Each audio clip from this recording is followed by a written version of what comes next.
जय हिंद। आप सभी का स्वागत है आपके अपने YouTube channel Rahul talent institute में। दोस्तों आज की इस वीडियो में हम लोग बात करेंगे क्लास 12 ज्योग्राफी का चैप्टर 3। दोस्तों ज्योग्राफी का चैप्टर 3 यानी कि आपके जितने भी चैप्टर का नाम है, यानी कि इससे पहले जितने भी चैप्टर थे उन सभी को जो है हमने कंप्लीट करा रखा है। साथ साथ सब्जेक्टिव एंड ऑब्जेक्टिव क्वेश्चन को जो है कंप्लीट करा दिया है। अगर आपने नहीं देखा है तो उसका लिंक जो है प्लेलिस्ट का आपको डिस्क्रिप्शन में दे दिया गया है, वहां से जाके आप उसे चेक कर सकते हैं। ठीक है दोस्तों, अब जो है हम लोग तीसरा चैप्टर देखेंगे, यानी जिसका नाम है जनसंख्या संगठन एंड संरचना। तो दोस्तों देख लेते हैं इस चैप्टर को। हालांकि ये चैप्टर जो है बहुत ही छोटा है, तो दोस्तों हम उम्मीद करेंगे कि इसी वीडियो में जो है आपका कंप्लीट करा दिया जाए। ठीक है, हालांकि इसी वीडियो में आपको जो है कंप्लीट करा दिया जाएगा, यानी ये एक वन शॉट वीडियो है आपका इस चैप्टर के लिए। जी हाँ, तो चलिए देख लेते हैं इसका एक चैप्टर थ्योरी जो है इसी वीडियो में आपको कंप्लीट करा दिया जाएगा। देखिए सबसे पहला जो आपका है चैप्टर जनसंख्या संगठन। आप सबसे पहले जनसंख्या संगठन को समझिए, क्या होता है जनसंख्या संगठन। हमने जो है यहाँ पे लिख रखा है ताकि आपको जो है नोट बनाने में आसानी हो सके, इसलिए हमने जो है यहाँ पे आपको लिख रखा है। तो जनसंख्या संगठन समझिए क्या होता है। मानव जनसंख्या को, जितने भी मानव की जनसंख्या है, मानव जनसंख्या को यदि लिंग, निवास, आयु, शिक्षा, जाति और उनकी जीवन प्रत्याशा, अब ये लिंग यानी कि स्त्रीलिंग और पुल्लिंग के आधार पर, निवास यानी कहां पे वो निवास कर रहा है, आयु उनकी उम्र क्या है, शिक्षा उनकी जो है एजुकेशन कहां तक हुई है, जाति वो किस कास्ट से आते हैं, जीवन प्रत्याशा यानी कि वो किस क्षेत्र में है, या फिर इस तरह से बोल सकते हैं उनकी जीवन की जो भूमिका है वो क्या है, उसका जो जीवन है वो कैसा है, जीवन शैली कैसी है, उसके आधार पर उसको अगर बांट बांट के उनकी विशेषताओं का अध्ययन कर रहे हैं, इसी को हम लोग जनसंख्या संगठन कहते हैं। क्लियर है, ये चीज आपको क्लियर हो गया होगा कि मानव जनसंख्या को लिंग, निवास, आयु, शिक्षा, जाति, जीवन प्रत्याशा आदि के आधार पर जो है उसे बांटकर और उनकी विशेषताओं का अगर हम अध्ययन कर रहे हैं तो वही क्या कहलाएगा, जनसंख्या संगठन कहलाएगा। क्लियर है यहां तक? ठीक है जी। अब देखिए जनसंख्या संगठन से जब जब जनसंख्या संगठन होगा तो इससे क्या होगा कि देश का विकास होने में क्या होगा, आसानी होगा, क्योंकि पता रहेगा भाई कितने लोग शिक्षित हैं, कितने लोग जीवन प्रतिशत से उच्च स्तर पे हैं, या फिर कितने लोग जो हमारे समाज में, हमारे देश में जो है वो कितने लोग की उम्र कितनी है, और उन सभी उम्र के हिसाब से जो लोग हैं उनमें कितने लोग शिक्षित हैं या फिर कितने लोग अनएजुकेटेड हैं यानी कि अशिक्षित हैं। और इस आधार पे जो है सरकार कोई भी अभियान को चलाएगी, किसी भी चीज को लागू करेगी। समझ रहे हैं ना? तो इससे क्या होगा कि देश का विकास होने में जो है रफ्तार पकड़ेगा। तो जनसंख्या संगठन को आप समझ गए होंगे। अब देखिए जनसंख्या संगठन से क्या होता है, जनसंख्या के गुणात्मक विशेषताओं का पता चलता है। सही बात है, जनसंख्या संगठन जब होगा तो जनसंख्या का जो गुणात्मक विशेषता है, क्या है, गुणात्मक विशेषता यानी गुण की जो विशेषता होगी उसका हमें पता चल जाएगा कि भाई की जनसंख्या में, यानी हमारे देश की जनसंख्या में जो है गुण क्या क्या है, उससे पता चलता है। ठीक है अब मोस्ट वीवीआई टॉपिक है आपका लिंगानुपात क्या है।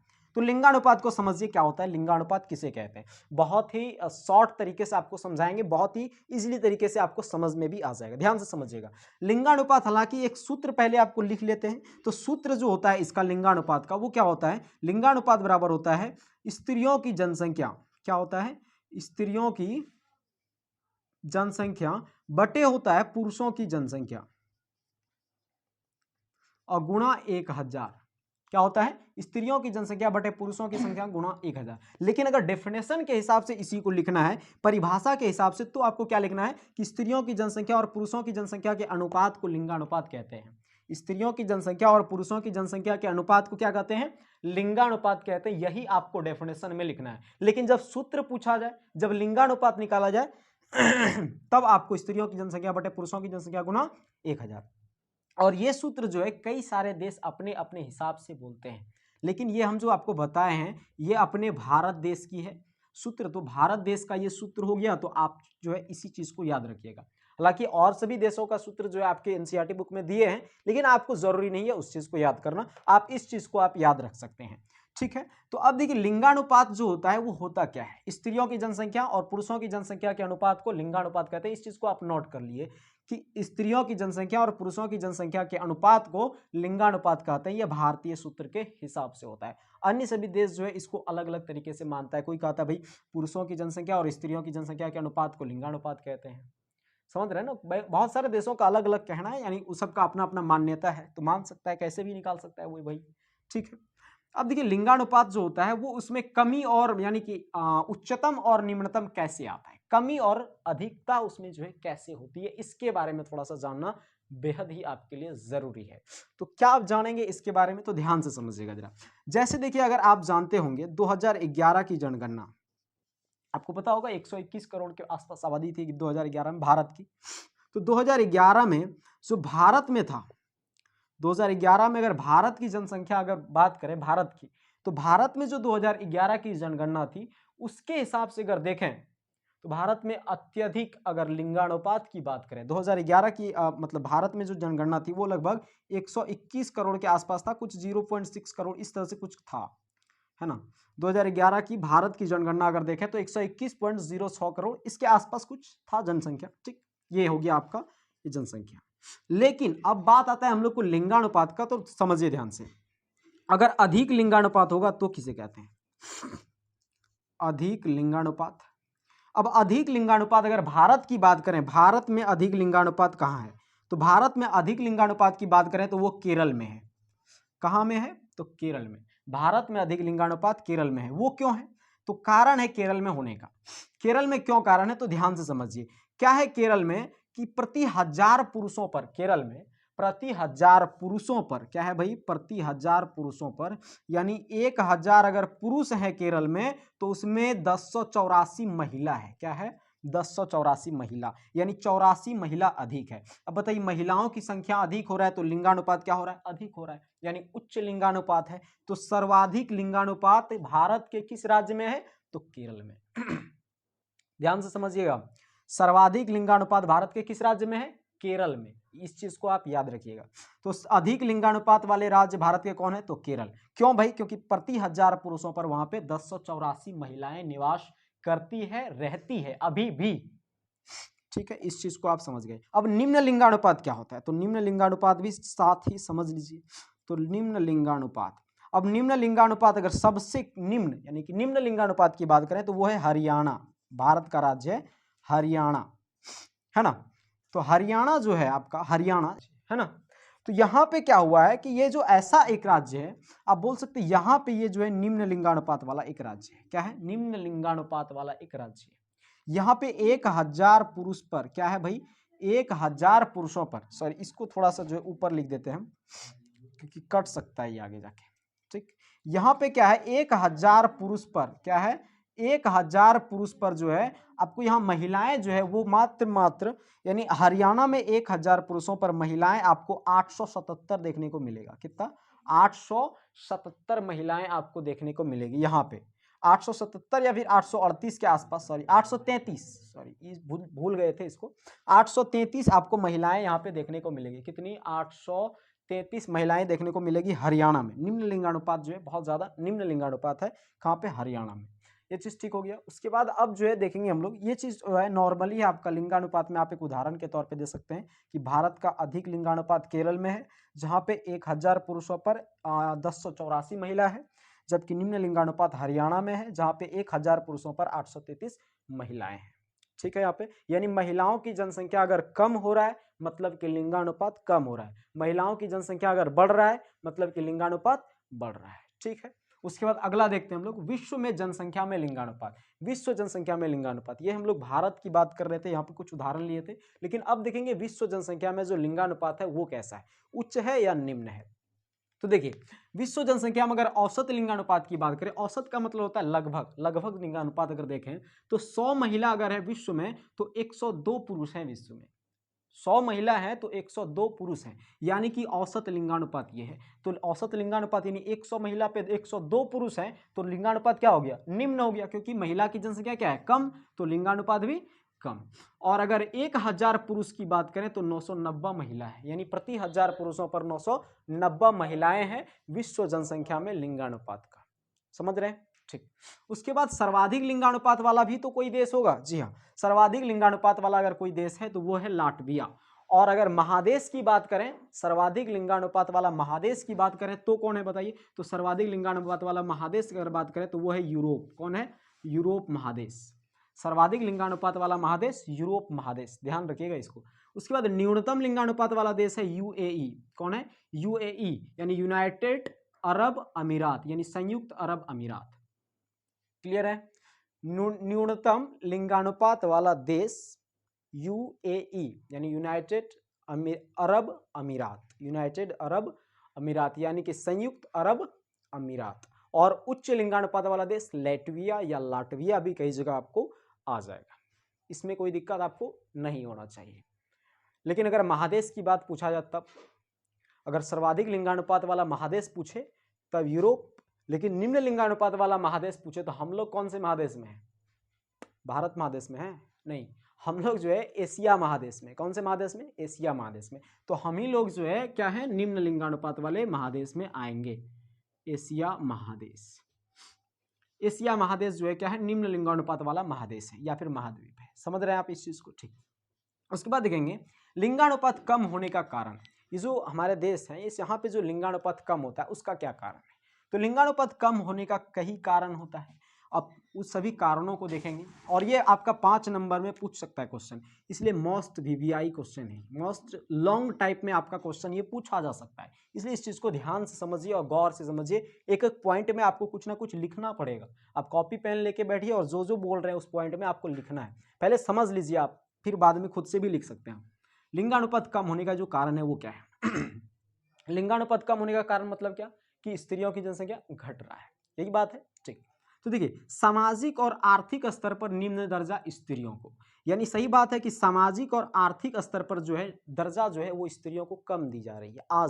आज भी जो है समाज में स्त्रियों को जो है संघर्ष करके कोई भी काम करना पड़ रहा है। कोई भी अगर देखिए समाज में अगर कोई अपना जो है घर चलाने के लिए जो है अगर ठेला लगा लिया गुपचुप का, तो वो जो है पानी पूरी का एक ठेला लगा लिया तो उसको जो है कई सारी कठिनाई, पहले तो घर वाले जो है नहीं मानते हैं, तो उसके बाद जो है अगर घर वाले भी कहता है कि चलो ठीक है तुम ही काम करो, लेकिन उसके बाद जो है समाज वाला उन्हें प्रताड़ित करते रहता है। तो इससे क्या होता है कि वो जाके जो है उसको कोई और चारा नहीं बचता है, कुछ और काम का करने का नहीं, तो जिस वजह से वो जो है अपने आप को ही मार डालती है।